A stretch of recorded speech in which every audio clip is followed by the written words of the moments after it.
Instead of kuanzia kwenye tuliwacha kwa church, inaanzia na pastor akipatia na preach a sermon, sorry. Na this was very creative. Pastor anapatia sermon, then we focus on each of the character of the ladies. So we do their flashback on the night, the night of the church. Venye the murder happened, venye wali dispose the body, like the present inaingiana na the past, whatever was happening. Na chenye pastor na preach inaingiana very well with whatever is going on, whatever happened. Na that was so creative, like nilipenda hiyo, that was very creative. But then ingekuwa shorter, like ilikawia sana hadi nafika point you're like let's move on. Okay, naelewa what's happening. Pia like I said, suffer from having filler scenes, like scene ya kupanda basi. That whole scene ya kupanda basi is very unnecessary. Tunaona kupanda basi, tunaona wakiwa kwa basi, wakienda kwa children's home. That whole children home scene ilikuwa unnecessary. Okay, as much as tunaona trauma ya one of the lady, the pastor's wife, this kid anajaribu kumshoot with a toy gun. Yes, that's necessary, but there's other way to kuonyesha trauma. Hatungeenda all the way to the children's home. There's nothing much happening. I could build up the plot. So the bus scene, children's home, that was like filler scenes too. Tunapatana one of the ladies anaitwa Hope, and for the first time tunaona kwenye naishi, wanaenda wanapatana na the husband. Alafu acting ya the husband, I can't feel the emotions. Jamaa tu ako tu hapo like a rock, just saying his lines. There's no connection whatsoever. Hakuna connection iko hapo, like lines tu wanasema for the sake of it. So the detective anameet Jonah, and basically the detective wanadai ku dig in, to this murder thing. But still subplot yake so far hakuna kitu inadu.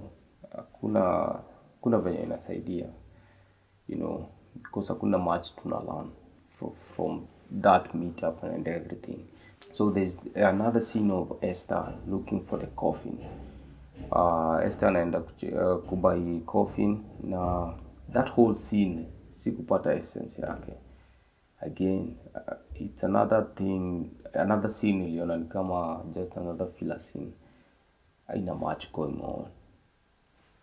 Tungeona already ashabai jeneza.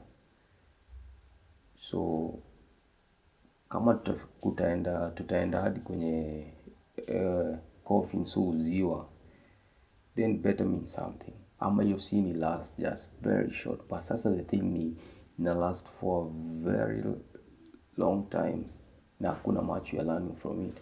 So there's this whole thing of ni kama watu wanapigwa na PTSD, matrauma. Then bibi ya pastor anapigwa tu na hizi thoughts, trauma of what happened akiwa kijana. Maybe we can excuse that, but ilifika point it's just too much. We get the picture.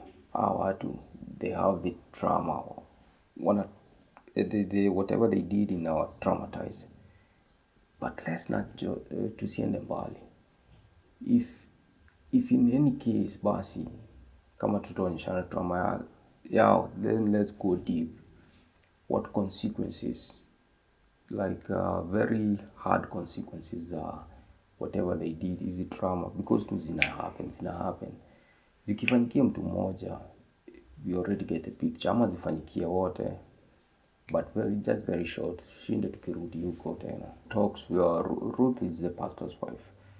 Anaongea na Mama Emmanuel kwa church. I think that scene is necessary. juu kuna juxtaposition hapo, uh, the killer and the victim.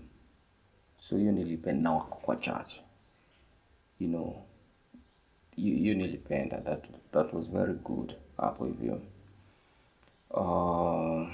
Na the victim anataka help from the killer, you know, that contrast ilinibamba.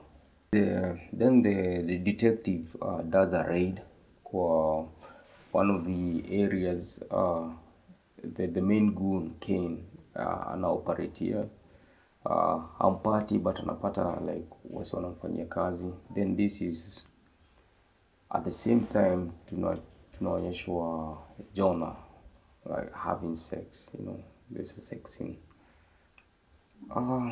This is questionable. At first, very questionable. It can be interpreted as Jonah selling out his father, okay, the raid, but at the same time having fun, like enjoying, like the sense of freedom, because he thinks his father is going atashikwa. So we can look at it that way. But at first, ilikuwa inakaa questionable, but maybe I get it. Then there is a golf scene. Like, okay, hii episode ni kama tu, I'll be talking about filler scenes. The golf scene is unnecessary. Sikuona umuhimu wa that whole conversation, a golf scene. You know, apart from Kane kulearn that kuna raid, hakuna anything much that will happen hapo. Again, the thing is, information ni kidogo in a very long scene, you know. Hiyo ndio like nimeona Faithless ina suffer from. Information tunapata ni kidogo, the scene ni mrefu. Then there's this car wash scene, where we get introduced to, at that moment atumjui, but ni bwana ya Hope, one of the ladies.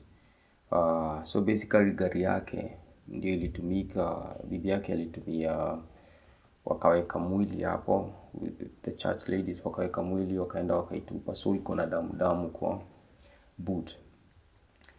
That scene, it's necessary kuintroduce bwana ya Hope, but iko na B-rolls zingine, you're like, okay, that's enough.